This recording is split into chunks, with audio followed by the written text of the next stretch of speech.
여러분 안녕하십니까? 오늘 이렇게 연말이고 그래서 많이 못 오신 것 같은데 오늘 여러분 기대하셨던 미군 병사 문도원 님을 모시고 우리 토크쇼를 진행해 보도록 하겠습니다.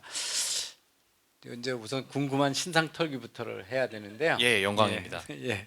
나이가 어떻게 되세요? 예, 저는 한국 나이로 29살. 요새 이제 한국 나이하고 미국 나이하고 똑같아졌어요. 아, 그렇습니까? 예. 아직 생일이 안 지난 관계로 만 27살입니다. 예. 예. 저희 게스트 중에 가장 젊은 게스트로 기록갱신을 하실 것 같아요. 네, 아주 그, 감사하게 또 불러주셔서. 유튜브 이런 데 이제 알려진 신상이 서울대에서 음대 오케스트라 지휘를 전공하셨다고 그랬는데 예, 그렇습니다. 쭉 음악을 어떻게 해오셨는지. 일단 어린 시절부터 저희 부모님이 저를 음악을 시키고 싶으셨는지 살살 저를 강제로 시키진 않으시고 하고 싶게 만드셨어요. 아, 엄마는 피아노 친다. 너도 치고 싶지? 너는 안 치게 해줄 거지롱 이렇게. 저는 또 어린 마음에 나도 칠래, 나도 저거 할래 이렇게 하면서 자연스럽게 음악의 길로 접어들게 됐고, 그러다 보니까 학창 시절에 대학교를 일반 공부로 가기는 좀 어려우니까 상대적으로 좀 경쟁률도 낮고 쉽게 갈 수 있는 방법이 뭐냐, 나는 좋은 대학교가 가고 싶다 이렇게 해서 알아보다가 아무래도 지금까지 쭉 해오던 음악을 마저 하는 게 경쟁력이 있지 않을까 싶어서 음악을 마저 하고, 다행히 입시 결과가 나쁘지 않아서 방금 말씀해 주셨던 서울대학교 오케스트라 지휘 전공으로 입학을 하게 되었던 것 같습니다. 그럼 중고등학교는요? 중고등학교는 국립국악중고등학교를 나왔어요. 저기 강남구 개포동에 있는. 그래요? 예. 네. 그래서 중고등학교는 그렇게 국악을 전공을 했다면 했는데 아직 중고등학생이다 보니까 그렇게 심도 있게 하지는 않았고, 그렇게 하다가 대학교는 또 이제 오케스트라 음악으로 하게 된 거죠. 지금은 이제 우리가 알고 있는 건 유튜버이자 예, 군인이시잖아요. 예, 예. 그럼 음악은 지금 어떤 직업하고는 별로 관련이 없으신가요? 네, 전혀 관련이 없고요. 예. 제가 음악을 2016년도 성인이 되고 23살 때까지 좀 진지하게 하다가 세계의 벽을 실감하고, 그래도 한국 내에서는 내가 어디 가서 좀 먹히는 사람이었는데 막상 유럽을 가고 미국을 가니까 이건 빨리 그만두는 게 부모님께도 효도하는 길이고 내가 좀 더 내 인생을 재밌게 살 수 있는 길이겠구나 싶어서 미련 없이 그만뒀습니다. 예. 그 이제 이런 표현이 적절한지 모르는데 어린 나이에 그 판단이 되게 분명하고 빠르셨던 것 같은데 뭐 그런 배경이 뭐가 있을까요? 어떤 제가 의미에서 음악을 빨리 그만두는 게 좋겠다 이런 게. 제가 원래 가고자 했던 학교가 있었습니다. 대학교. 파리에 있는 대학교였는데 요즘 피아니스트 유명한 조성진 씨가 나온 대학교예요. 파리에 있는 국립고등음악원이라고, 고등이 붙어서 고등학교냐 하시는데 고등학교는 아니고 고등음악교육기관이라는 뜻에서, 이제 외국 학교 같은 경우에는 대학교라는 말은 잘 안 쓰고 보통 뭐 콘서바토리 이런 식으로 많이 부르기는 하는데, 그래서 그 세계적으로 유명한 음악 대학교로 진학을 원했으나 거기에는 떨어지고 미국에 있는 돈만 많으면 다 갈 수 있는 음대에 붙었어요. 근데 거길 졸업할 생각을 하니까 뉴욕에 있는 학교였는데 한 10억 가까이 들겠더라고요. 학비만 1년에 1억 넘게 들고 한 학기에 4만 5천 불이었으니까. 그래서 뉴욕에서 생활하는 생활비까지 대충 하면 최소 1, 2억 들 것 같다는 생각이 들어서 저희 아버지께서 그때 그런 말씀을 하시더라고요. 제가 떨어졌던 학교, 파리에 있던 학교의 경쟁률이 100대 1이었는데 100대 1도 못 들어서 돈만 싸들고 가는 학교를 가는 사람이 그 돈을 들인 만큼 나중에 음악가로 성공해서 벌 수 있을 것 같지가 않다. 그러니까 네가 진짜 그 학교가 가고 싶으면 그 학교도 붙고 그 학교로 가는 걸로 하면 내가 빚을 내서 보내주겠다 이렇게 얘기를 하셔서, 그러면 그만두겠습니다 이렇게 얘기를 했더니 그땐 조금 상심을 하셨어요. 예. 네, 그래도 평생 한 음악인데 마저 더 할 생각은 없느냐 뭐 이렇게. 그 다음부터는 부모님과는 이렇게 각자의 길을 가는 쿨한 관계가 되었습니다. 더 이상의 지원도 없고 네.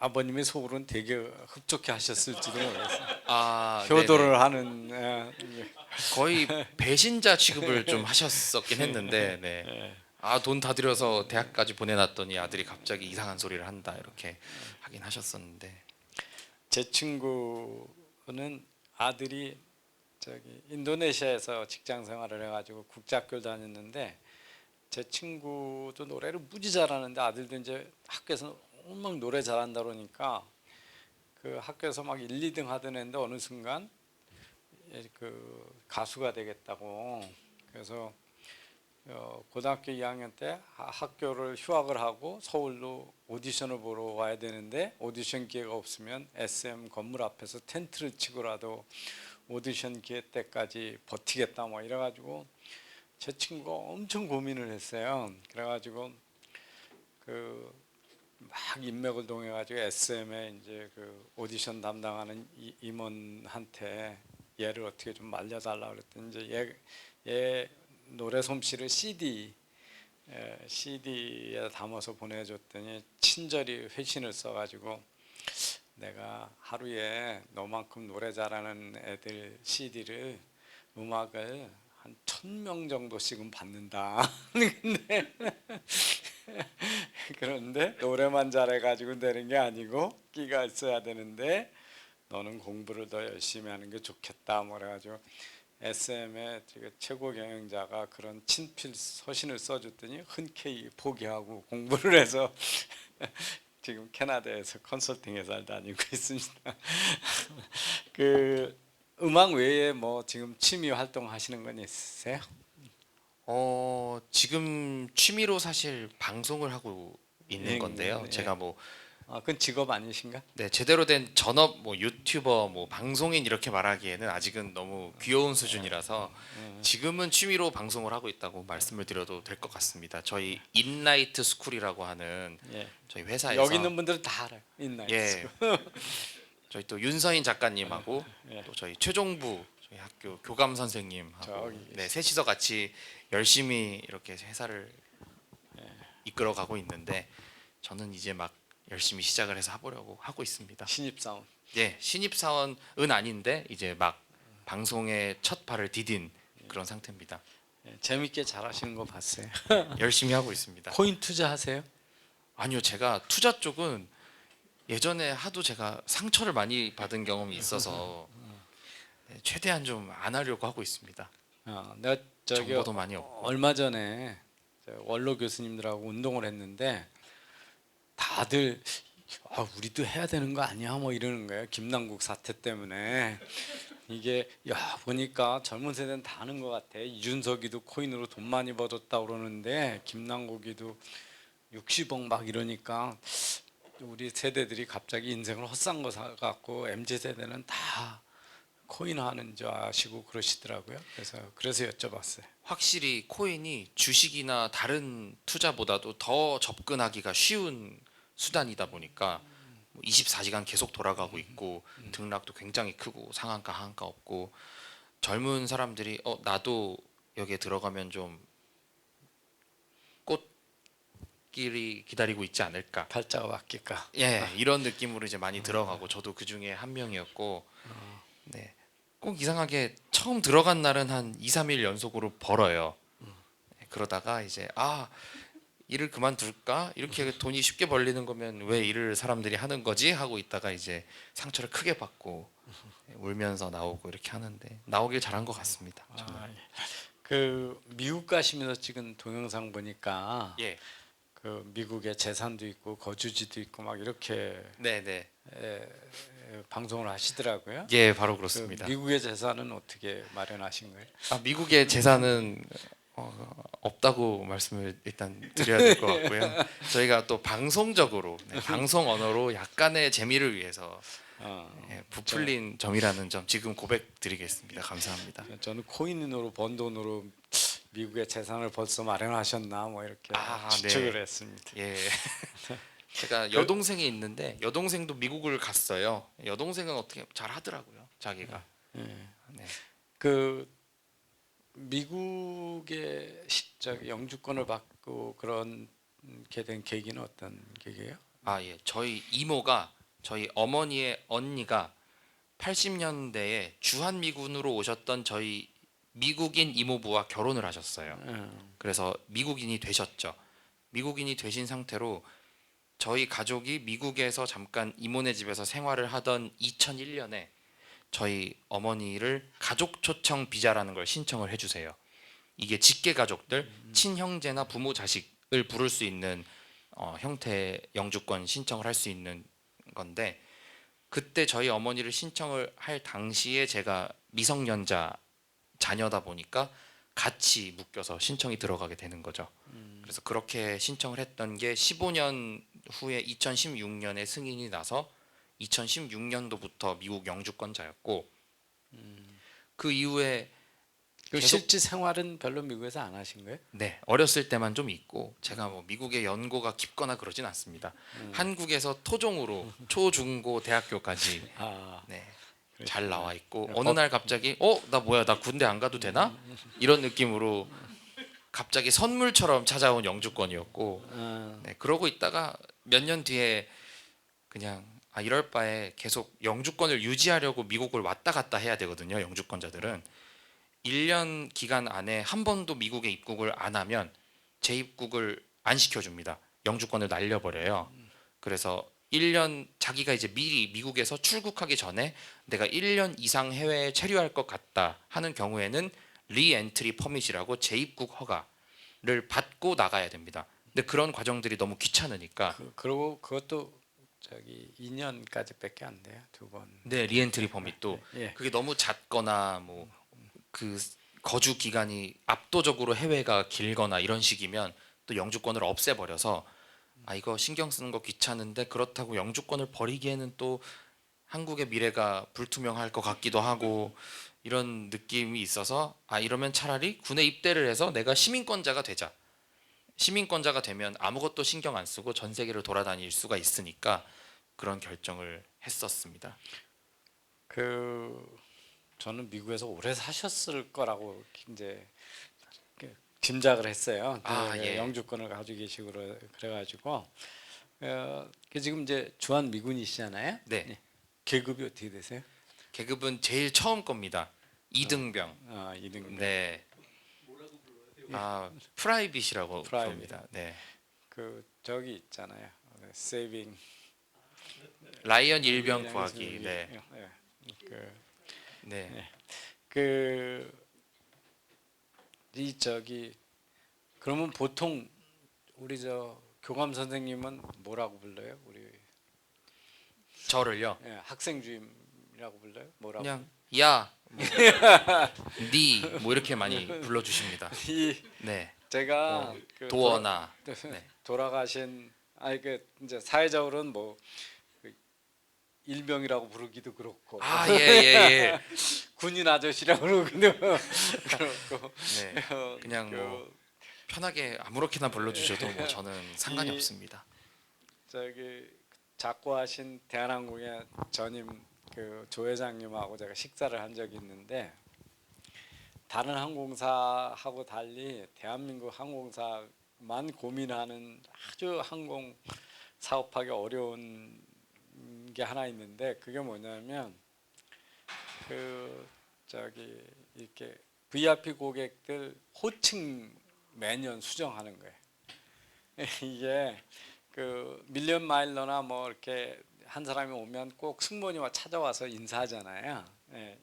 제가 밀리언 마일러다 보니까 이코노미 클래스를 타도 꼭 사무장하고 승무원이 와서 인사를 하거든요. 근데 저 같은 사람은 너무 고마운 거야. 왜냐하면 밀리언 마일러 지금 15년째 그냥 교수잖아요. 교수님 되는데 회사는 매년 상무여서 전무 부사장이잖아요. 근데 이 부사장으로 승진했는데 전무님 어서 오세요 이러면 이제 너무 화가 나가지고 어마어마한 리소스가 연말에 기업들 인사발령 나면 그거 트레이싱 해가지고 자기네 고객 DB 업데이트 하는데 타이틀 업데이트 하는 게 아주 큰 일이라는 거예요. 제가 이제 그게 일본하고 한국이 동양 문화잖아요. 직장에서의 타이틀을 사회적 신분화하는 게 사실 이 동양 몇 나라밖에 없잖아요, 그죠? 예, 그래서 좀 아주 안 좋은 구습인 거는 같아요. 그래서 그냥 미국 같으면 변하지 않은 미스터 미세스고 혹시 뭐 성전환 수술하면 바꿔야 되겠죠. 그런데 그렇기 전에는 바꿀 일이 없는데 우리는 매년 바꿔야 되는 거예요. 매년. 그래서 이제 뭐라고 뭐 여쭤봐야 되는데 하여튼 오늘은 저 문일병으로 해야 될 것 네, 같습니다. 네. 뭐 문군 예. 네, 문 이렇게 불러주시면 감사하겠습니다. 예, 그 주한미군을 이제 뭐 영주권을 계속 유지하기 위하려고 주한미군이 되지는 않으셨을 것 같고, 예, 예, 주한미군을 지원하게 된 동기는 일단 저는 제가 지금 현재 군대에도 있지만 군대하고 맞지 않는 사람인 것 같습니다. 정말 아침마다 정해진 시간에 정해진 곳에서 딱 줄 맞춰서 서 있는 게 저한테는 가장 큰 고통이라면 고통이고, 이 군인들한테 정해져 있는 규칙들이 있어요. 복장 규정은 이렇고 두발 규정은 이렇고 뭐 통화를 하면서 걸을 수 없고, 뭔가 이 수많은 법칙들이 저한테는 너무 힘들게 다가옵니다. 그래서 아, 내가 군대를 괜히 왔나 싶을 정도로. 근데 이제 저한테 입대를 결정할 당시에는 두 가지 선택권이 있었어요. 그냥 미국 영주권도 버리고 아직 다녀오지 않았던 한국 군대를 갈 것이냐, 1년 반짜리. 그게 아니라 이제 영주권을 시민권으로 전환을 하고 그 다음에 미국 군대에 입대를 해서 계약 기간 3년을 채우고 나오느냐. 그래서 이제 실질적으로는 복무 기간에는 1년 반 차이가 있고 나머지 것들로는 한국 군인과 미국 군인 사이의 월급의 차이라던가 혜택의 차이, 이런 것들이 있었죠. 그런 것들을 고민을 하다가 근데 잠깐만, 고민을 할 게 있나? 이거 누가 봐도 미국 가서 미국 군대를 들어가야 되는 거 아닌가? 내가 왜 여기서 한국 군대를 가야 되지? 이런 생각이 들어서 아주 재빠르게 미국으로 건너갔던 것 같습니다. 네, 여기 있으면서 지원은 안 돼? 네, 그건 안 됩니다. 예. 어쨌든 훈련소나 모병소가 다 미국에 있기 때문에. 간혹 그런 분들이 있어요. 인터넷에 제가 알아보다 보니까 한국 국내에서도 제가 뭐 이번에 한국으로 발령받은 한국 국내 모병관입니다, 이렇게 인터넷 글을 올려둔 분들이 계세요. 그런 분들은 이제 한 200에서 300달러 정도 입금을 요구하는 사기꾼들이니까 속으시면 안 됩니다. 제가 다 연락해봤습니다. 야, 그건 안 되고 미국 현지에 있는 모병관 사무소에 직접 찾아가셔서 뭐 소변 검사도 해야 하고 혹시 마약이 양성이 나오거나 이러면 안 되고, 이런 게 있어서 뭐 체력 검사도 간단하게 받아야 되고 여러 가지 절차를 거친 다음에 입대를 해서 현지에 있는 훈련소에서 훈련을 끝내고 한국으로 오기 위해서는 또 파병을 오게 되는 그런 절차가 있습니다. 그 미군 그 장교 아니고 사병으로 가신 거잖아요. 예, 그, 그 주위의 동료들 중에서 압도적인 고학력일 텐데. 네, 바로 그렇습니다. 예. 제가 그 미국에 있을 때 미국 방송이 그 모병하는데 모병을 하는데 어떻게 하면 목표 달성을 하나 이런 그 프로젝트를 한 적이 있어요. 교수로. 근데 그 이 모병소들을 계속 옮기는 게 인구 센서스 봐가지고 흑인 많은 동네로 가고 그래야 돼요. 그러고 그 사병들에 보면 IQ가 높거나 학력이 높으면 지원 가능성이 극히 적습니다. 미국이 이게 되게 어려운 직업이잖아요. 그리고 사실은 미국 전체로 보면 그렇게 이제 나중에 뭐 베테랑 베니핏이 많아서 그렇지만 그 군인으로 있는 동안의 급여는 미국 기준으로 보면 낮은 폭에 속하고 어려운 일이고, 그래서 그 미국에서 마케팅 비용을 제일 많이 쓰는 데가 국방성이에요. 근데 그게 다 모병에 쓰는 거예요. 그래서 뭐 TV 광고도 무지 많이 해요. 그래서 뭐 이제 광고에 보면 이런 거야. 막 시속 저 100마일로 달리다 과속으로 잡히잖아요. 근데 나는 시속 저 600마일로 달려 그러면서 비행기 이렇게 파이로트로 하는 거 있고 너 5000cc 차 가지고 자랑하지 그러면서 탱크 몰고 가는 나는 이제 몇만 cc 차량을 간다 막 이러면서 광고하거든요. 그래서 아마 주위에 보면 압도적인 고학력 예, 군인일 주신 것 말씀에 100% 동감하는 게 네. 이제 입대를 해서 훈련소도 거치고 또 유닛 생활, 자대 생활도 하다 보면 꼭 시민권을 따기 위해서 온 사람들은 눈빛이 살아 있습니다. 왜냐하면 그 사람들은 어쨌든 뭔가를 이루기 위해서 들어온 거예요. 그냥 군대에 들어온 게 아니라 나는 미국 시민권이 필요해. 뭐 나는 베트남에서 왔어. 나는 필리핀에서 왔어. 한국에서 왔어. 일본에서 왔어. 뭐 어디 남미 어디 나라에서 왔어. 근데 그냥 미국에서 태어나서 미국 살다가 갑자기 군대에 들어온 사람들 같은 경우에는 말씀을 해주신 것처럼 IQ가 좀 낮고 근데 또 몸은 좋습니다. 네, 그리고 주로 행복감을 쉽게 느끼고 네, 맛있는 거 먹고 그냥 동료들과 수다 떨면서 쉽게 행복해지는 네, 그런 친구들이 많더라고요. 네. 아, 좀 너무 욕하나 미군을? 하여튼 네. 아무튼 그래도 나름 그래도 한국처럼 다 억지로 끌려와서 어쨌든 군대 생활을 하는 게 아니라 자기가 원해서 직접 힘든 훈련소에 올 마음의 준비까지 맞춰서 온 사람들이라서 기본적인 애국심이라든지 마음가짐은 아예 밑바닥인 사람은 또 없었던 것 같아요. 평균치가 꽤 높습니다. 네. 그러면 군대에서 지금 역할은 뭐세요? 역할이나 활동은 이거 비밀인가? 아니요, 그렇진 않고요. 저는 화학병이라고 해야 될까요? Cburn이라고 CBRN 해서 Chemical, 그래서 아까 여기 써 Biological, 있는 게 네, Radiological, Nuclear 이렇게 해서 화생방, 핵 이런 무기들을 관리하고 열심히 정비하고 닦고 잘 보관하고 화생방 이 마스크 있죠? 예, 마스크도 잘 보관하고 이런 역할을 하고 있습니다.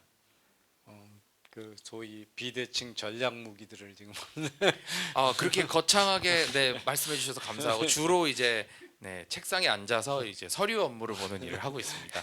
네, 그 근무 기간은 지금 얼마 되신가요?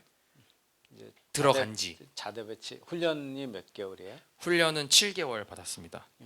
네, 작년 9월에 들어갔다가 올 3월에 한국에 왔으니까 훈련 끝나자마자 바로 자대 배치를 한국으로 받은 건데 훈련 7개월 받고 지금은 한국에서 3달째 있고 네, 앞으로 그러면 어떻게 될지는 모릅니다. 이게 기간이 기한이 뭐 정해놓고 앞으로 있어요? 복무 기간이요. 예, 3년 3년. 네로 계약을 했습니다. 3년 계약. 네.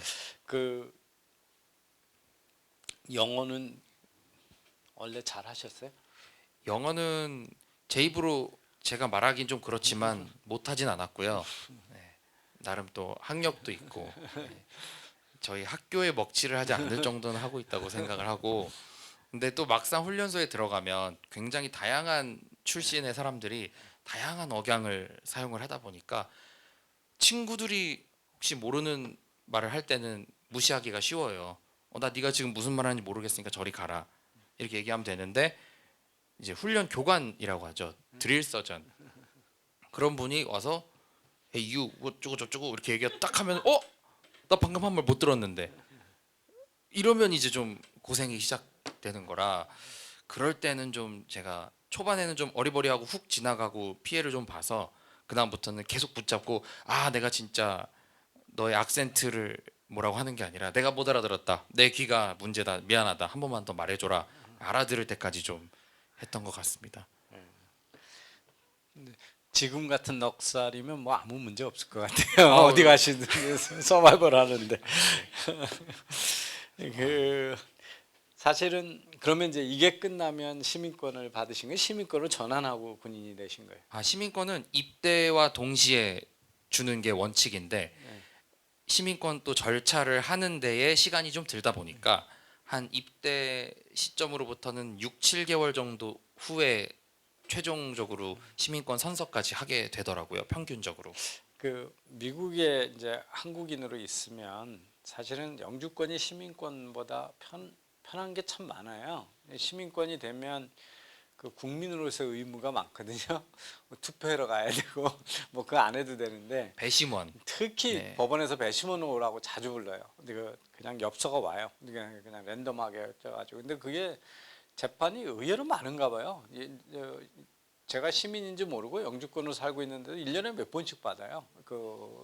저기 배심원 오라고 그러고. 근데 교수에서 보면 다른 불이익은 하나도 없는데 단 프로젝트 중에 DoD 프로젝트 못해. 국방성 프로젝트 못해. 그러니까 군 관련된 건 시민 아니면 안 줘요. 군 관련된 거 아마 보안 이런 거 때문에 그런지, 그러니까 영주권을 가지고 교수를 하면 아무런 그 차별이 없는데 단 하여튼 디파트먼트 오브 디펜스 DoD에 관련된 프로젝트는 못해요. 그래서 그런 대형 프로젝트가 근데 국방성 프로젝트가 많거든요. 그래서 그런 것 때문이라도 시민권을 받는 사람들이 꽤 있어요. 근데 이제 그 동영상 보니까 DC 가셔가지고 네. 그 한국전 참전용사 예. 그 기념비를 방문하셨던데 예, 바로 그렇습니다. 그 같이 끌고 가신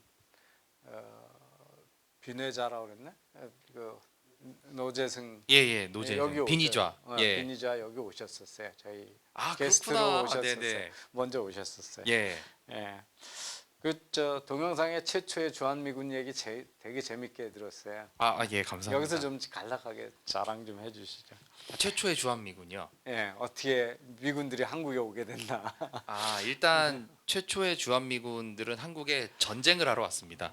네. 죽었어 이러고 이제 한국으로 왔는데 신미양요라고 이제 다들 아시죠? 강화도의 광성보에서 관군들과 민간인들이 이제 미군과 전쟁을 했던 사건인데, 그때 신미양요에서 이제 미군들이 신미양요 후에 한반도를 떠나지 않고 6개월 정도 제가 강화도 인근에 주둔을 했다고 알고 있는데, 그게 아마 한반도에 있었던 최초의 미군이었었고, 그 이후에도 몇 차례 청일 전쟁, 러일 전쟁 이런 나라의 안팎에 좀 큰 일이 있을 때마다 미군이 일방적으로 자국 군대를 한국에 파견을 했던 적이 있었어요. 그래서 그런 것들이 일단 구한말 아직 대한민국이 건국되기 전까지의 한반도에 주둔했었던 미군의 전신이랄까요? 좀 시초였었고, 그 이후에는 해방 후에 이제 미군정 시기에 미군들이 한반도에 5만 명 넘는 규모로 굉장히 크게 주둔을 하고 있다가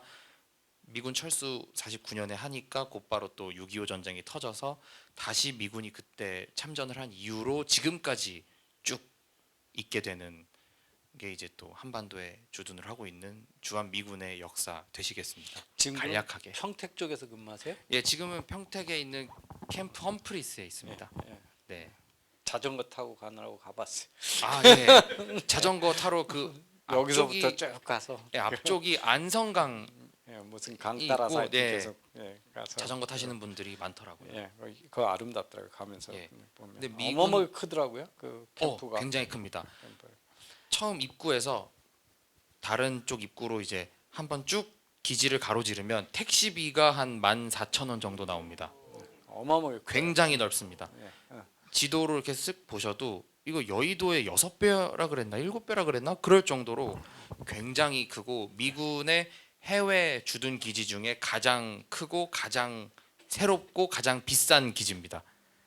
원래는 용산에 있었는데 이제 평택으로 많이 제가 이전을 했죠.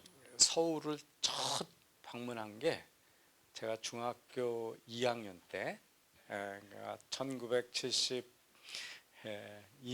4년인가? 그때 미 용산 기지였어요.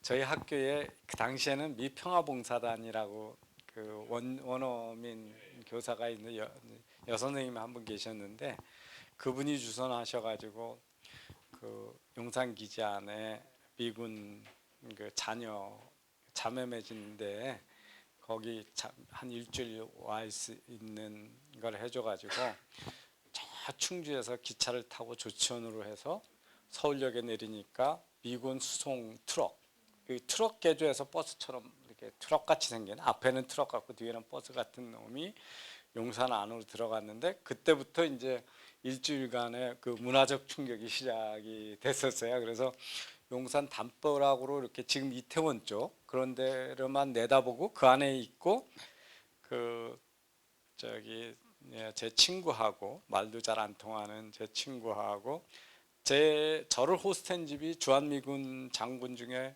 가장 높은 분이었었어요. 그래서 별이 몇 개인지 뭐 이렇게 그래가지고 그 가족들하고 같이 어린이대공원 가가지고 청룡열차 타본 거 뭐. 근데 지금도 사진을 보면 너무 재밌는 게 그 거기를 옷이 그것밖에 없어서 어린이대공원 가서 청룡열차를 타는데도 교복을 입고 탔더라고요. 그게 이제 그래서 미군 그 용산기지는 제가 아주 어렸을 때 촌놈이 서울 구경하는 첫 계기였고 담도 없고 온통 잔디고 뭐 그러니까 그 안에는 완전히 미국이잖아요, 그죠? 미국의 그냥 한 레지던셜 에어리아하고 학교하고 이렇게 가까이 있고 뭐 그 당시에는 왜 이렇게 애들이 담배를 많이 피웠는지 몰라요. 미국 애들이 그냥 막 초등학교 중학생들도 맨날 담배 피우고 막 그래서 제가 문화적 충격이 컸었는데 어쨌든 그 저기 미군 기지가 그 용산에 그 공간을 어떻게 할지 모르겠네요.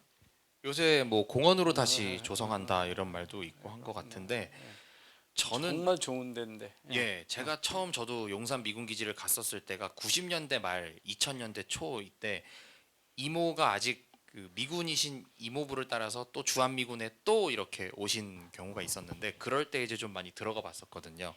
그때만 해도 정말 밖이랑은 다르고 있는 물건들도 다 미제들이니까 뭐 음식들부터 뭐 여러 가지 집기류들 뭐 생활용품들이 전부 다 미국 거고 안에 들어가면 일단 콘센트부터 한국은 어느 순간 220볼트로 넘어왔는데 그대로 110볼트 다 쓰고 있고 비상구 표시도 이거 미국 거고 정말 문화 충격이 와 이 안에는 정말 지상 완전 낙원인가. 미국이었어요. 완전 미국이었어요. 네 정말 밖엔 뭔가 우중충했는데 안에 들어가면 갑자기 햇살이 막 이런 느낌이 정말 제 기억 속에 있었는데 요즘은 또 서울도 정말 천지개벽할 정도로 많이 좋아져서 더 이상 미군에 이렇게 메리트가 있나 이런 고민이 약간 들 정도로 서울이 너무 좋다는 거를 다시 한번 또 느낍니다. 저는 미국도 가보고 미군 기지 안에서 생활하지만 서울이 참 좋습니다. 저는.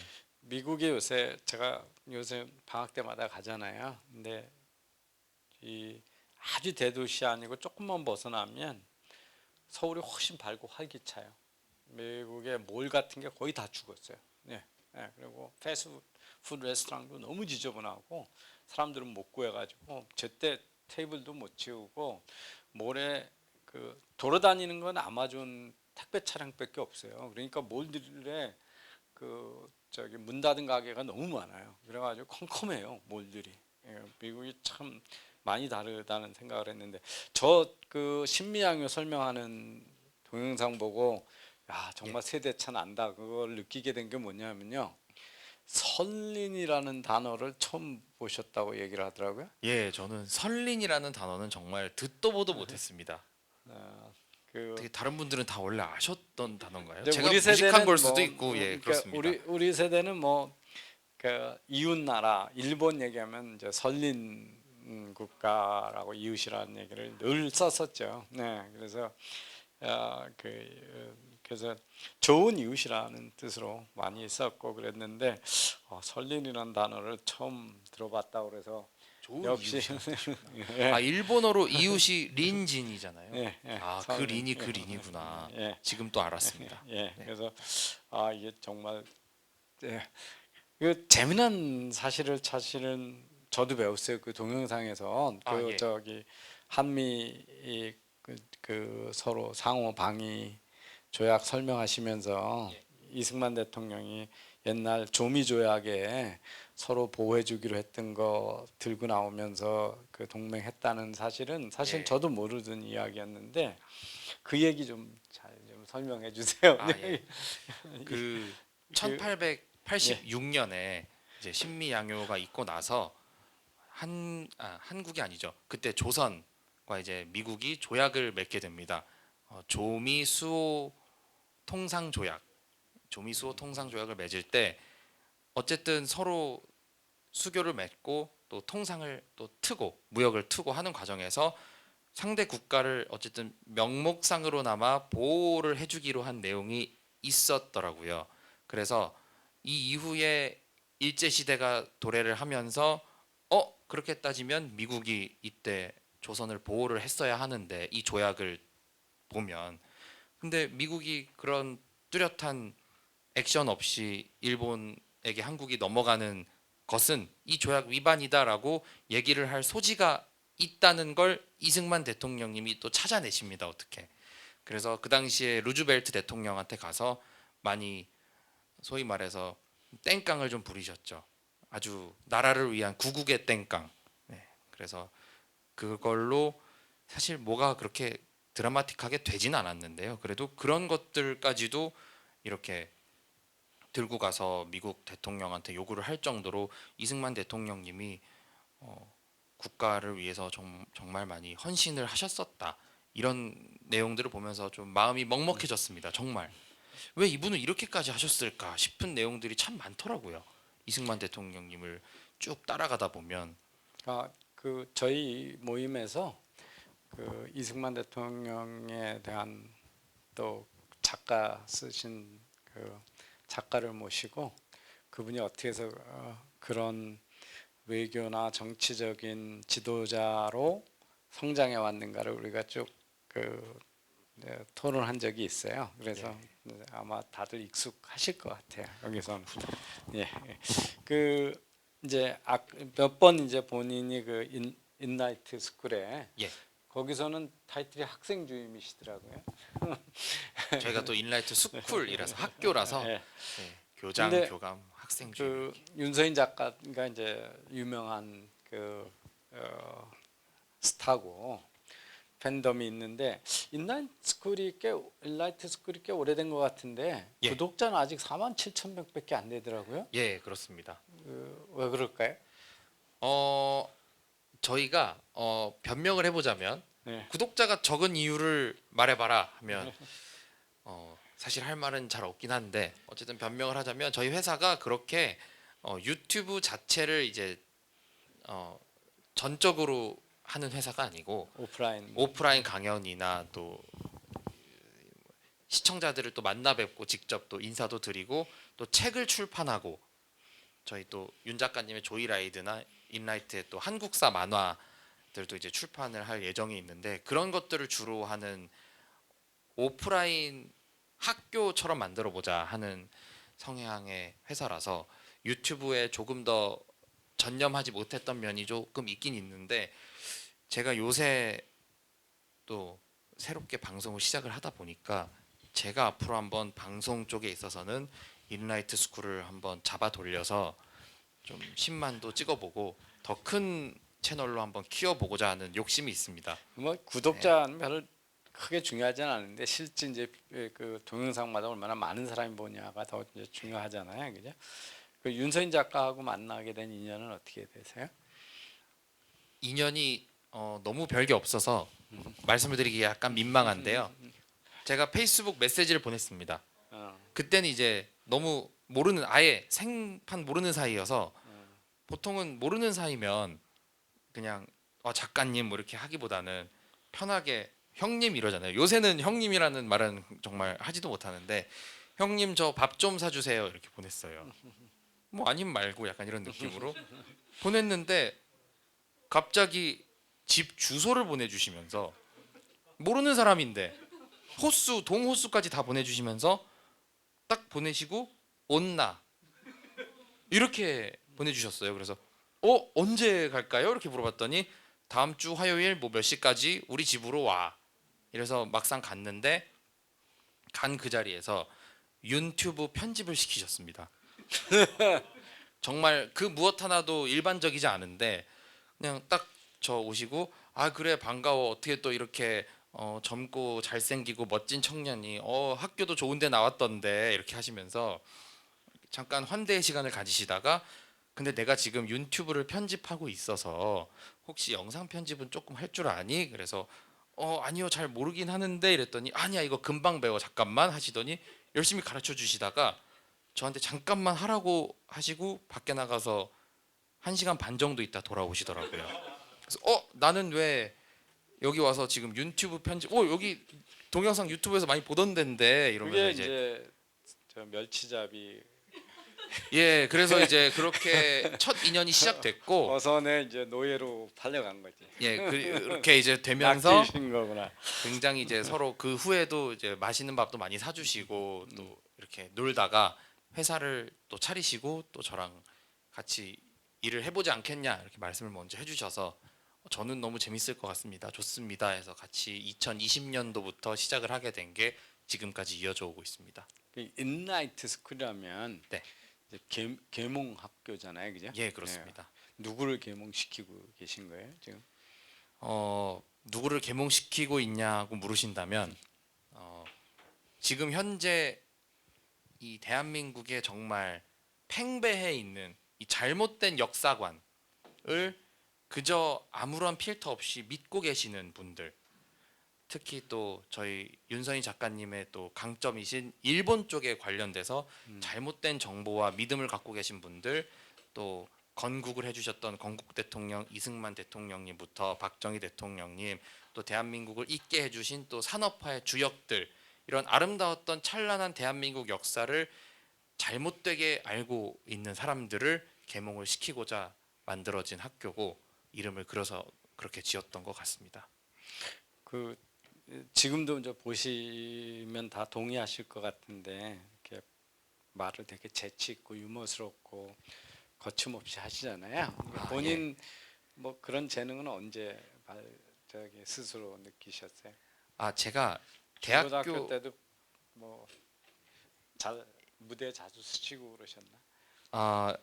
무대에 섰던 기억은 무대 말로써 섰던 기억은 잘 없었던 것 같고요. 노래하시다 보니까 노래도 사실 제가 무대에 서서 노래를 한 적도 많이 없어서 그냥 제 전공이 오케스트라 지휘인데 대학교에 입학할 적에 면접을 봅니다. 이 사람은 오케스트라 지휘를 하는 사람이 가장 잘해야 되는 게 말이에요. 지휘를 하는 것보다 말을 더 잘해야 되는 게 무대 위에서 단원들이 음악을 연주하고 내가 지휘를 하는 건 정말 짧은 찰나의 순간이지만 그 순간을 있게 하기 위해서 정말 많은 사람들을 연습을 할 때 리드를 하는 게 중요하기 때문에 정말 한 10명만 모여서 여행을 가도 우리 이건 이렇게 하자 저건 저렇게 하면 안 돼 다양한 의견들이 발생하고 조율을 하는데 애를 좀 먹잖아요.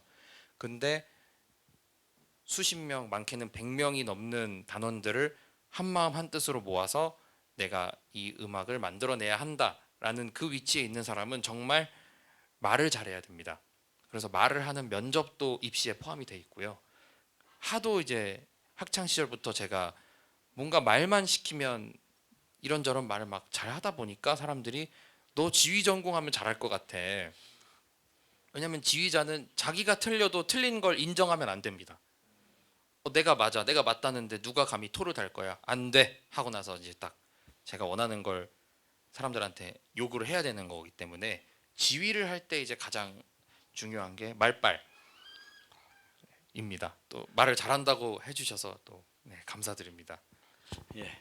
그 최근에 국힘당에 보면 이제 4.3 사태나 예, 5.18에 대한 발언했다가 막 그 징계도 받고 뭐 그러잖아요, 그죠? 예. 그래서 그 당은 지금 이제 언론의 자유가 없는 표현의 자유가 없는 당 같은데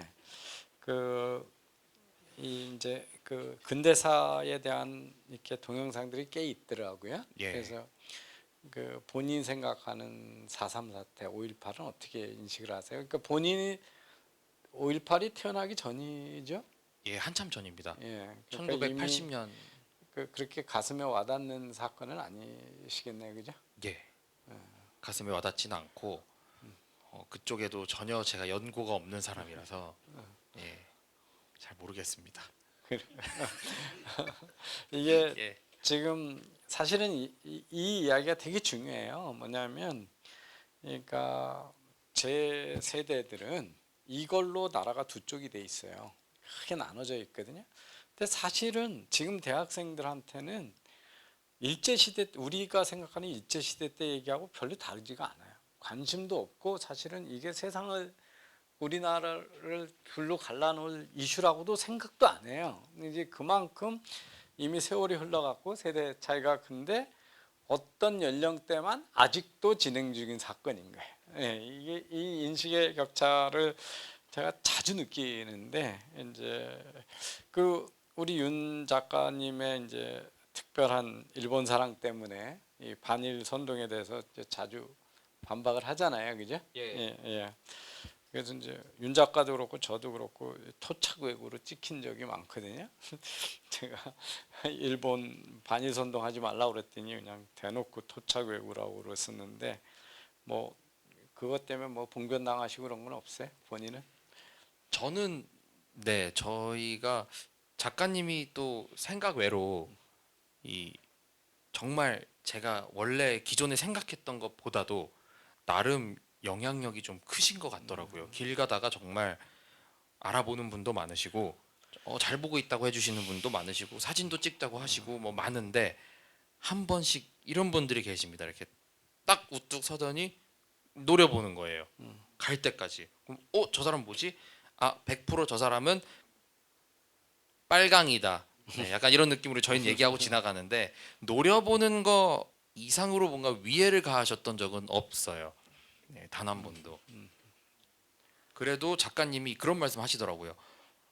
다른 사람들이랑 같이 있을 때 말고 혼자 집에 가는 길에 밤에 골목 같은 데 걸어가고 있는데 그냥 누가 약간 모자 좀 푹 눌러 쓰고 갑자기 빠른 속도로 나 따라오는 것 같으면 난 좀 무서워 그러시더라고요. 근데 무슨 말씀이신지 알 것 같아요. 유명하신 분이니까. 의외로 언어 폭력 이렇게 행사하는 분들 많아요. 이메일이나 뭐 편지로다가 살해 위협하는 사람도 많고 저도 자주 당했어요. 그거는 저도 당했습니다. 예. 왜 그런 벌레 같은 인간이랑 한 회사에 있냐 이런 느낌으로 저한테 진짜 저 그거 예전에 페이스북에도 올린 적이 있는데 저도 이렇게 받을 정도니까 뭐 예. 그 청년 세대로서 지금의 한국 정치 어떻게 보세요? 일단 청년 세대들은 한국 정치 자체에 그렇게 큰 관심이 없어요. 제가 생각하기에는 일단 확실히 한국이 과거랑은 다르게 경제도 그렇고 성장 동력이 좀 많이 떨어져 있잖아요. 경제가 좀 많이 고착화되어 있고 일본을 좀 따라가는 듯한 느낌이 많이 나서 평범한 청년이 대학교 졸업하고 군대 갔다 와서 취업해서 뻔한 월급 받으면서 이 사회에서 자리를 잡아가면서 살아가는 모습에서 별다른 희망이 안 보이는 거예요. 그래서 사실은 국민의힘도 그렇고 더불어민주당도 그렇고 그냥 그 중에 덜 나쁜 사람을 찍자. 그냥 그나마 미친 소리 덜 하는 당을 찍자지 사실은 정말 이거야말로 우리가 원하는 해결책이었어. 정말 눈이 번뜩이고 응원해주고 싶고 이런 정치인이나 정당은 못 본 것 같아요. 친구 중에 개딸은 없어요? 친구 중에 있습니다. 있어요. 중고등학교 친구 중에도 있고 또 사회에서 만난 불특정 다수도 살짝 말을 섞다 보면 멀리 돌아가야겠다 이런 분들도 있어서 예. 그 이제 그렇게 희망이 줄어들고 그런 시대가 됐을 때 그러면 한국 정치가 해야 될 시대적 과제는 뭐다 이런 생각을 해보신 적이 있어요? 적어도 옛날 말로 뭐 동서화합 이런 말들 많이 하시잖아요. 또 요즘에는 남녀 또 이 나이 이런 각 계층들을 분리하려는 시도는 좀 자제해 주셨으면 하는 바람이 있습니다. 어차피 번뜩이는 해결책으로 나라를 반전시키기가 어려운 현실이 좀 많은데 아무리 봐도 적어도 이제 기존에 있는 사람들을 분열시키는 행동들은 좀 자제해 주셨으면 좋겠는 바람이 가장 큰 것 같아요. 그 바람은 이루어지지 않아요. 자기들이 또 필요하니까. 예, 그 정치라고 하는 거는 우리 편하고 적을 만들어야 제가 권력이 잡히기 때문에 그거는 이루어지지 않을 겁니다. 그래서 20대 남자가 20대 여자랑 정치적으로도 그렇고 각종 사회 현안들의 생각이 가장 다른 연령층인 거 혹시 아시나요? 이 정치 지지표만 봐도 예. 2030 남녀가 가장 비율적으로 차이가 많이 나요. 6, 70대나 4, 50대들은 그냥 그 특정 나이대에 이렇게 성향들만 나타나지 성별이 그렇게 크게 다르진 않거든요. 근데 2030은 20대 여자들은 개딸들이 그렇게 많습니다. 정말 7, 80%가 넘는 파란색 분들이 계시고 20대 남자는 또 반대로 많이 좀 보수 성향을 가진 분들이 많은 걸로 알고 있는데 그 점에서 정치 분석가들의 의견이 많이 갈려요. 그러니까 어떤 거냐면 이준석 전 대표가 그 젠더 문제를 들고 나오면서 20대 남자들, 230 남자들 국민의힘 쪽으로 끌고 왔다라고 해서 청년 세대들은 아주 보수당을 쳐다도 안 보던데 반이라도 가져왔다고 긍정적으로 보는 사람이 있는가 하면 그래서 여자들은 외면하는 정당을 만들었다 이렇게 하는 저는 이제 전자에 속해요. 왜냐하면 청년 세대가 그다 저기 그 군사 독재 후예들 그러면서 다 외면하던 그 국힘당에 그래도 20대 남자들이라도 반이라도 지지세로 확보하는 거는 그 젠더 문제를 치고 나왔기 때문에 남자들이 거기다 관심을 갖게 됐으니까 반이라도 가져온 거는 큰 이제 그 기여다 이렇게 저처럼 긍정적으로 생각하는 사람이 있는가 하면 그런데 그 여자들의 생각을 보수당이 어필할 수 있는 묘안이 있을까요? 여성들을 20, 30대. 저희 쪽 진영에서 매력적으로 뭔가 어필할 수 있는 부분 여성들에게 예. 2030 그러니까 보수당이 한국의 보수당이 예. 여성들의 지지를 받아올 방법이 있나?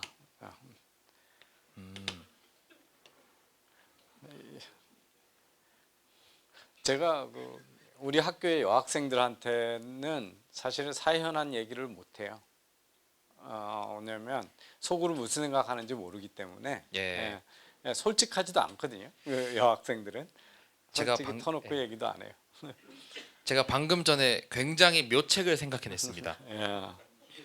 네, 이거 근데 굉장히 적중률이 좀 높을 것 같은 예감이 드는데요. 네. 저희 쪽 성향 갖고 계신 보수 쪽 정치인들 보면 말투나 표정이 좀 굉장히 뭐라 그럴까요? 꼰대스러운 경우가 굉장히 많아요. 네. 네, 저희 딱 보수 생각하면 이렇게 떠오르시는 대표 정치인들이 저는 그분들을 물론 너무 좋아합니다. 진짜 팬인데 김무성, 홍준표, 아무리 어리다고 해도 이준석 이런 사람들의 이 표정과 말투를 좀 더 스윗하게 바꾸면 확실히 여성들에게 어필이 되는 부분이 없진 않지 않을까. 네, 왜냐하면 또 여성분들은 또 감성 굉장히 중요하거든요. 그래서 좀 더 정치인들이 스윗하게 좀 나 좀 열려 있어, 좀 너희들의 얘기를 들어볼까, 말투도 좀 더 표정도 부드럽게 좀 더 다가가면 충분히 대화를 왜냐하면 저희가 하는 내용이 틀린 게 전혀 없기 때문에 조금만 부드럽게 잘 다가가서 설득을 하면 여성분들도 끄덕거릴 여지가 많다고 생각을 해요. 어떤 이분들을 위해서 뭐 따로 해결책을 찾는 것부터가 벌써 이분들을 모르는 거다. 이분들은 해결책을 오빠 내가 지금 이거 해결해 달라 그랬어? 이런 말 이렇게 되게 많이 듣거든요. 내 말에 공감해 달라고 그런 자세가 좀 더 왜냐하면 또 특히 보수 성향 가진 분들이 그런 거 잘 못하시거든요. 네. 저 태극기 부대는 더해요. 언어도 너무 거칠고 네. 조잡하고 뭐 네. 그래가지고요. 저도 언제 기성세대가 가장 답답하게 느껴지세요? 저는 근데 제가 제 얘기를 일반적으로 들으시면 안 됩니다. 저는 굉장히 이 사회 네. 구조에 대해서 생각을 하고 있는 게 일반 청년들과 다르기 때문에 애늙은이지. 저는 정말 요즘 것들 네. 저는 진짜 문제가 굉장히 많다고 생각하고 MZ 세대 저 만든 포스터 보니까 저를 MZ 세대라고 표현을 하셨더라고요. 죄송이 아니고 정말 MZ 세대들의 이 문제점들은 정말 저는 어쨌든 기본적으로 이 사회가 피라미드 구조라고 생각을 해요. 어쨌든 자기한테 주어진 현실 그리고 그 피라미드 속에서 자기가 현재 있는 위치 이런 것들을 잘 생각하면서 순리대로 흘러가는 자세가 좀 필요하다고 생각하는데 당장 내 눈앞에 벌어진 현실이 마음에 안 들다고 이 피라미드를 거꾸로 뒤집어라, 무너뜨려라 이렇게 얘기를 하는 것밖에 못 봐서 이 젊은 세대들이 뭔가 기성세대들에게 답답하다 어쩌다 이런 얘기를 하면서 같이 하는 말들을 보면 그래서 결론이 뭐야? 해결책이 뭐야? 뭘 어떻게 하자는 거야? 싫으면 나가 이런 말밖에 못 듣는 행동들을 좀 하니까 좀 저는 오히려 요즘 세대들에게 좀 답답함이 많이 있는 입장이에요. 왜 그러지? 이 세상에 좀 순리대로 잘 살면 알아서 다 때 되면 잘 살게 될 건데 왜 이렇게 이 시스템 자체를 거부할까? 이런 좀 아쉬움이 좀 있습니다. 그 아까 주말에 나와서 여자친구 만든다고 그러셨잖아요. 아, 저 방송에서요. 네. 아, 예, 예. 그 아, 네, 네, 네. 그 프로젝트는 잘 진행되고 있어요. 아, 그 사실은 제가 여기 오는 길에 예. 이 또 교수님을 뵈러 여의도로 오는 길에 올림픽대로에서 이 여자친구에게 이별을 통보를 받았습니다. 아이고. 우리 우리 아무래도 관계를 정리하는 게 좋을 것 같아 이러더라고요. 저 교감쌤이랑 같이 타고 오면서 들었는데 전화로 예 전화로 매너도 없다. 갑자기 만나서 저한테 해야지, 카톡을 보내더라고요. 너 전화 좀 줄 수 있어? 뭐 나 꼭 하고 싶은 말이 있는데 그래서 뭐지 이러고 전화했는데 그런 말을 하더라고요. 그렇지만 저는 그런 현실에 컴플레인 걸지 않고 이렇게 또 열심히 와서 예정된 일을 수행하고 또 세상이 다 그런 거 아니겠습니까? 뭐 여자친구 하나 헤어졌다고 이렇게 슬픔에 빠져서 나 안 되겠어 나 슬픔 휴가 가야 되겠어 이런 거 있잖아요. 막 군대 가서 여자친구랑 헤어지면 막 위로 휴가 막 가야 되고 안 그러면 나 몰라 엄마한테 이럴 거야 이러면 막 중대장 막 안돼 안돼 막 이렇게 하고 그런 거는 정말 잘못된 것 같습니다. 아무튼 지금 뭐 그렇게 잘 되고 있는 건 아닌 걸로 연애 사업은 그 좋은 분들 계시면 많은 소개 부탁드리겠습니다. 건실한 사람입니다. 요즘 그 이제 그 여성 문제 얘기를 예. 여성 이제 여자친구 얘기가 나왔으니까 두 가지가 궁금한데, 하나는 이제 최근에 지난주에 제가 페이스북에도 올렸는데 이코노미스트지가 한국에 그 반전되고 있는 그 자살률 이야기를 실었어요. 그랬는데 그 박근혜 대통령 때부터 우리나라 자살률이 계속 내려갔거든요. 2018년까지 계속 내려갔어요. 그래서 많은 사람들이 이제 OECD 1위 자살률 1위 국가로 알고 있었는데 사실은 그 리투아니아가 1위고 한국이 2위로 바뀌었었는데, 리투아니아도 내려가고 우리도 내려가는데 우리는 갑자기 문재인 집권 1년 후서부터 다시 올라가기 시작을 했어요. 2018년부터 올라가요. 그래서 다시 이제 OECD 1위 국가로 확고하게 지금 자리를 잡았거든요. 이제 그것만 해도 이제 문재인 정부가 문재앙이었던 거죠, 그죠? 예. 근데 그거를 분석해 보면요, 남자는 계속 줄고 있어요. 아직도 남자가 더 자살률이, 할아버지들이 압도적으로 많이 자살하기 때문에 남성 자살률이 높은데 남자는 줄어드는 추세가 계속돼요. 그런데 젊은 여성층의 자살률이 급증하고 있어요. 한국에서 반등을 해가지고 2018년부터. 그래서 그게 20대 후반서부터 40대 초반까지가 급히 아주 급격히 올라가고 있어요. 여성이. 한국만 그래요. 한국만. 이제 이게 왜 그런지에 대한 그 분석은 없죠. 근데 여기서는 이제 외국인 기자들이 봤을 때 그냥 단 뇌피설이긴 해요. 이게 뭐냐면 한국이 아주 섹시스트적인 컬처라는 거예요. 뭐냐면 성차별적인 문화라는 거죠. 그래서 여성들이 지금 좋은 학교를 대학을 더 많이 가잖아요, 그죠? 근데 일자리에서는 여전히 여자들이 그 취업하기가 더 힘들다. 그리고 여전히 맞벌이를 하면서 집에서 그 가사 노동이나 육아에 대한 책임의 기대는 높다. 또 하나는 지극히 그 외모 지상주의적인 그러니까 그것도 섹시스트 문화죠. 그러다 보니까 성형이나 뭐 그러니까 못생기고 뚱뚱한 여자들은 이게 저기 사회 그 디프레션이 오기 쉬운 거죠. 그러니까 그런 것들로 이제 이야기를 해요. 그래서 여자친구 이렇게 만나 보면 그런 모습들을 본 적이 있어요. 주위에서 이렇게 여성들이 더 우리 사회이기 때문에 더 정신적으로 고통받고 더 힘들어하고 뭐 이런 문제에 대해서. 제가 지금까지 경험들을 토대로 유추를 해봤을 때 예. 가면 갈수록 이상하게 특정하게 한국 사회에서는 여성들의 이 기대치가 점점 높아지는 느낌이 들고 있습니다. 예, 그 사회적 기대치가 너무 높기 때문에 예, 획일적이고 높기 때문에 거기에 적응 못한 여성들이 자살을 한다. 이제 그게 그 추론이에요. 예. 네.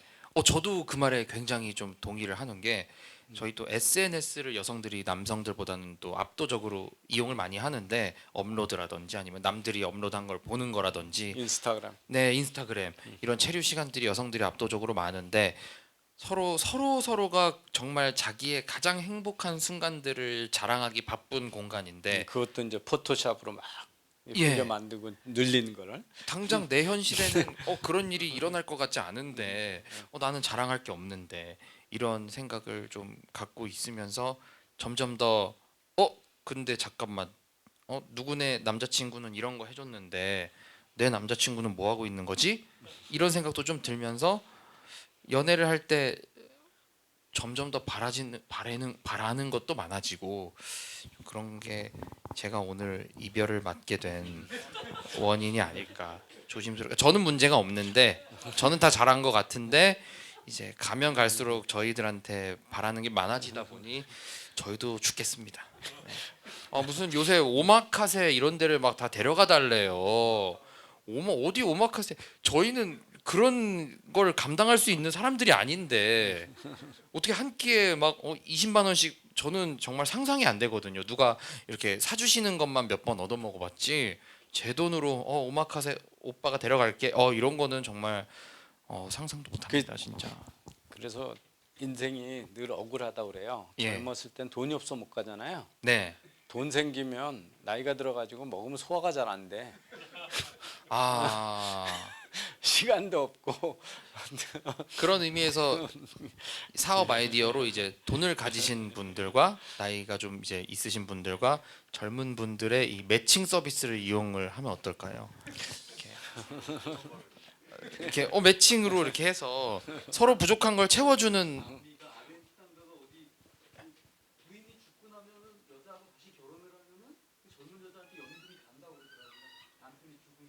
오. 나이 많은 남편하고 젊은 여자하고 커플이 많다는 얘기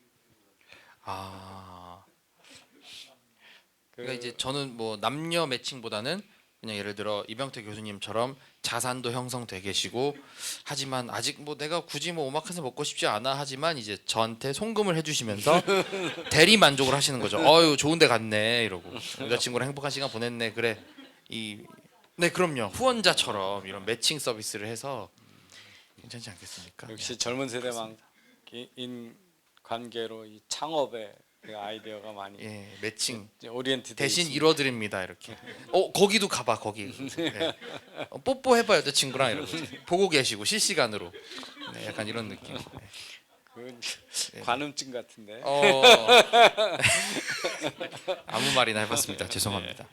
그 한국에서 청년 정치에 대해서 어떻게 생각하세요? 최근에 이제 청년 정치의 가장 비극적인 전개가 이제 이준석 전 대표였잖아요. 예. 그 전에 청년은 다 장식품이었고 그냥 자기의 정치적 힘이 아니라 그냥 갖다 꽂아놓고 이렇게 그냥 눈가림이었잖아요, 그죠? 근데 예. 이제 최초로 청년이 자력으로 당 대표까지 된 30대 신화를 썼던 경우인데 이게 이제 지속이 못됐어요. 어떤 생각이 드셨어요? 같은 청년으로서 이렇게 보실 때. 일단 저는 이제 정말 순도 100% 진정성이 있는 사람인 게 정말 누구나 정말 이 바닥에 그 누구라도 조금은 정말 이 권력과 정치에 대한 이 꿈이 조금은 있지 않겠습니까? 저는 미국인이기 때문에 아무것도 할 수가 없습니다. 그런 입장에서 이제 드리는 말씀이에요. 저는 청년이 정치를 하는 것부터가 굉장히 기형적입니다. 제 생각에는 뭔가 자기 분야에서 열심히 청년 시절에 달리고 정말 이 사회의 구조를 파악하고 난 후에 아 정말 내가 이런 걸 해봤더니 이런 것들이 필요하더라. 적어도 이 정도 일말의 경험은 하고서 정치에 와서 뭔가를 건의하고 정책을 펼쳐나가고 하는 게 맞지. 내가 무슨 청년 시절부터 직업 정치인이야. 나 학교만 나 잘 나왔어. 이렇게 해서 정치인이 되는 건 그래서 이 사람이 뭘 대변하는 거지? 청년 세대를 대변할 수 있나 하는 생각도 좀 들더라고요. 이 사람이 어디 회사 생활을 해봤나? 뭘 해봤지? 이런 의문점들이 그래서 저는 청년 정치는 하나같이 다 실패를 하는 것 같고 앞으로 새로운 신예들이 나와도 그 결과 그렇게 좋을 것 같다는 생각은 개인적으로 안 합니다. 근데 이제 그 이 30대 여성 수상 이런 사람들이 핀란드, 에스토니아, 뉴질랜드 이런 데서 나오잖아요. 예, 근데 이제 그런 데를 이렇게 가만히 보면 그 사회가 그렇게 시대나 세대 전환을 해야 되는 이유들이 좀 있을 때가 있어요. 그러니까 뭐냐면 에스토니아는 그러니까 동유럽의 러시아 영향권에 있다가 신생 독립국이잖아요. 그래서 40대 이상은 영어를 못해요. 그리고 작은 나라니까 디지털로 해가지고 서바이벌 하겠다는 전략을 가지고 있고 이 밑에 세대들은 완전히 그 유럽 서방 유럽 지향이고 위에는 구 소련에서 살아난 세대이기 때문에 그게 소련의 영향을 벗어나서 유럽 국가가 되는 데는 새로운 세대가 이끌고 가야 되는 그 시대적 요구가 있어요. 핀란드도 그렇고 이제 중국의 지금 갈등이 뭐냐면 중국이 문화혁명을 하면서 9세대가 교육을 못 받았거든요. 근데 정치는 걔들이 장악하고 있어. 그런데 거대 기업의 지금 중국의 CEO들이 다 40대예요. 문화혁명 다음 세대예요. 미국 가서 MB하고 이런 세대들은 그래서 거기는 이 5, 60대는 쓸만한 사람이 없는 거예요. 글로벌로 나갔어요. 그래서 이쪽에 경제력을 잡고 있는 그 40대 이하의 세대들의 경제 권력하고 정치 권력 간에 지금 충돌이 일어나고 있는 게 이제 중국이거든요. 그럼 근데 이제 한국이 과거에 한국이 역사적으로 이상해. 권력을 한 번 잡으면 되게 길어. 그러니까 그 통일신라도 그렇고 고려도 그렇고 조선도 그렇고 한 왕조가 600년, 800년 이렇게 가는 나라가 없어요. 없거든요. 다른 나라에서 찾아보기 힘들어요. 한 왕조가 그렇게 그래요. 근데 우리 권력도 그래요. 우리나라의 권력도 보면 87 체제, 그러니까 그 전에 상김 씨가 한 몇십 년을 지배했어. 상김이 이거 돌아가면서 대통령 하면서, 그러니까 김대중 대통령은 내가 초등학교 때도 대통령 후보였어. 그런데 내가 성인이 돼서 대통령이 돼. 그러니까 내 평생 동안 대통령 후보야. 이렇게 장기 집권을 하고 시대 전환을 못하는 거거든요. 지금 586 세대가 지금 옛날 386이라 그랬죠. 586 세대가 87 체제에 들어와서 지금까지 사실은 87년서부터 지금까지 30년 이상 집권을 하고 있는 거예요. 사람만 바꿨지 그 세대가 그 아이디어로 그냥 계속 가고 있거든. 그래서 나는 청년 정치가 지금처럼 우리가 제조업 이제 건너뛰어서 다음 AI 세대 되고 디지털 경제로 가야 되고 그러는데 그 시대 그 기술 그 글로벌 능력을 가진 세대가 이끌어주면 안 될까? 뭐 이런 기대가 있거든요. 그 세대에서 좀 실무를 전문가들이 실무를 좀 맡아서 어디 뭐 과기부나 이런 쪽으로 좀 많이 가주시면 좋을 것 같은데 또 정치를 하는 또 자리에 가는 건 또 적당할까 이런 생각도 좀 있습니다. 저는. 그 정치를 해본 분 중에 김종석 전 의원이 그래 이제 비례대표 한번 하시고 지금 전 의원이시잖아요. 근데 그 정치권에 들어가 보고 나서는 정치도 정말 전문성 있는 영역이라는 거야. 그러니까 아무나 할 수 있는 게 아니. 그러니까 가서 그러니까 우리가 지금 잘 알고 좋아했던 사람들 중에 뭐 대중적으로 이름을 알고 있는 사람들이 정치적으로 성공을 잘 못해요. 그러니까 이제 그 우리 여기 모시고 두 번이나 저기 같이 토크쇼 했던 김재원 최고위원 지금 아주 어려운 시절 보내고 계시잖아요.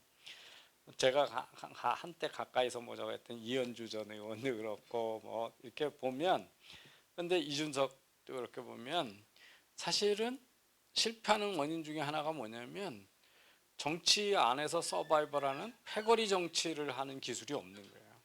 패거리 이게 자기 그룹을 만드는 기술이 없는 거거든요. 그래서 모르겠어요. 그건 모르겠는데 하여튼 청년들이 저는 그거는 저도 늘 주장하는 거예요. 청년이라고 아무 경험도 없고 자기 성취한 것도 없는데 그냥 작은 상징성 하나 가지고 선거 때 갖다 이용해 처먹는 거에 대해서 정말 시겐타이어하다고 늘 제가 이제 그러는데 지금은 이제 우리 세대가 치고 나가면 안 될까 뭐 그런 생각들을 청년들은 안 하는지 아까 이제 정치에 관심이 없다 그런 거가 어떻게 보면 슬픈 얘기지. 예, 그러니까 정치에 대한 어떤 희망도 가지고 있지 않다는 얘기를 반영할 수도 있죠, 그죠? 예. 그래서 정말. 그냥 저들끼리 잘 놀아라. 나는 우선 각자 도생하겠다. 뭐 이런 생각인지 모르겠어요. 시간이 이제 1시간 이상 됐는데 지금 그럼 이제 군인 그 3년 마치고 예. 지금 이제 인라이트 스쿨에서 이렇게 유튜버로 또는 뭐 거기 사업을 하는데 동참을 하셨는데 장기적인 꿈은 뭐세요? 예. 미국에서 어떤 꿈이 있으신 건지 이제 시민이 되시면 지금 어차피 한국에서 군대를 안 했으니까 이중 국적은 유지 못 하잖아요. 그죠? 예. 예. 그 이중 국적 유지에도 엄청 골치 아파요. 제 아들이 지금 한국 군대 갔다 오고 이중 국적 유지하는데 방학 때 잠깐 오면 예비군 중대에서 득달같이 와. 바로바로 예비군 오라고. 응, 그렇구나. 2주 쉬러 왔는데 나을 예비군 훈련 오라고 그래. 아유, 그간 안 받았다고 밀린 거. 네. 그게 무서워서 미국 할 시민권자가 일도 되게 됐습니다. 없는가 봐. 그 우리 아들한테 전화가 안 되잖아요. 미국에 이제 가 있으니까. 나한테 계속 전화 오다가 아들이 오자마자 출입국에서 송부가 되는 거야. 예비군 중대로. 그러면 예비군에서 그 나한테 전화 오고 아들 전화번호 가르쳐 주면 양쪽으로 계속 전화하다가 두세 명이 찾아와 집으로. 종이 들고. 그게 정말 악몽 같고 힘든 건데 정확하게 37살부터 모든 게 사라지실 겁니다. 네. 그래서 하여튼 그런 분을 바로 근처에서 봐서. 예. 예, 그래서 장래 희망은 뭐 제 꿈은 뭐 저는 굉장히 소박합니다. 네. 그냥 돈 많이 벌고요. 그냥 돈을 뭘로 많이 버실 건지. 아직 코인 투자도 안 한다 그러고. 아무 계획이 없습니다. 근데 그냥 이렇게 쭉 세상 돌아가는 걸 보니까 결국엔 부동산인가? 정말 저기 좀- 찾아뵈시면 돼요. 예. 부동산 좀 전문가 저기. 시골 임장도 좀 다니면서 앞으로 좀 개발 가능성이 있는 좀 택지 위주로 좀 잘 보고 다닐까 이런 생각도 있고요. 그렇지 않으면 사업을 해야 되는데 어떻게 사업은 아직은 아이디어가 없어서 돈 많이 벌고 예쁘고 말 잘 듣는 아내를 잘 맞이해서 또 아이들도 이렇게 잘 낳고 잘 살다가 혹시 한국이 위험에 처한다면 정말 발벗고 나서서 제가 또 한국의 또 위기를 또 구해야지만 또 잘 안 되면 미국으로 다시 갈 수도 있고 그냥 소박한 꿈을 갖고 있습니다. 원대한 사람은 아니라서요. 그 소박한 좋은 가정 이루고 돈 많이 버는 소박한 꿈이 많은 사람들이 가장 어려워하는 꿈이에요. 예. 못 이룰 수도 있을 것 같습니다. 근데 그- 제가 진짜 요새 아내로 맡고 싶은 정말 좋은 여자를 요즘 이 30대 여성들 중에 제가 본 적이 없어요. 제가 그럼 너무 좀 어떡하지? 그런가? 50대에서 찾아야 되나? 저는 진짜 차라리 저는 요새 한 40, 50 분들께 좀 설레는 경우도 많고 정말로 저렇게 좀 아내가 나도 좀 있었으면 좋겠다 이런 분들을 너무 많이 뵀어요. 저희 어머니 세대 분들 좀 많이 좋아하고요. 그렇습니다. 큰일 났다. 네, 이상형이 그- 정말 예, 나이 많은. 네. 그 그냥 청년 세대로서 중장년층하게 한국의 중장년 선 앞 세대한테 부탁하고 싶은 말이 있다면 어떤 게 될까요? 절대로 눈치를 보지 마시고 청년 세대들에게 뼈가 되고 살이 되는 이 충고들을 아끼지 말아 주시길 저는 진짜 우리 부탁드립니다. 세대는 카톡에다 쭉 돌리는 것 중에 예. 나이 들면 입 닫고 살아라, 괜히 아무데나 끼어들지 마라, 이런 지혜를 나누는 분들이 되게 많아요. 봉변 당한다고. 근데 꼭 그런 거 거부하고 꼰대니 뭐니 이렇게 얘기를 하는 사람들 중에서 자기 거 자기 앞가림 잘하면서 잘 사는 사람을 제가 정말 못 봤습니다. 저는 직업이 선생이라서 예. 나는 직업이 꼰대라서 꼰대 짓을 해야 밥값을 하는 거다, 뭐 그러고 살고 있거든요. 근데 예. 하여튼 우리 세대들 카톡 돌리는 거 보면 어디 가서 이제 입 닫고 살아라, 뭐 이런 얘기가 주요. 뭐 자기가 싫다는 걸 억지로 떠먹여 줄 수는 없는데 예. 그래도 너무 스스로 위축되셔서 네. 좋은 말 해줄 수 있는 것도 아이 괜히 내가 됐다 이렇게 하시면 또 저희 같이 또 열심히 또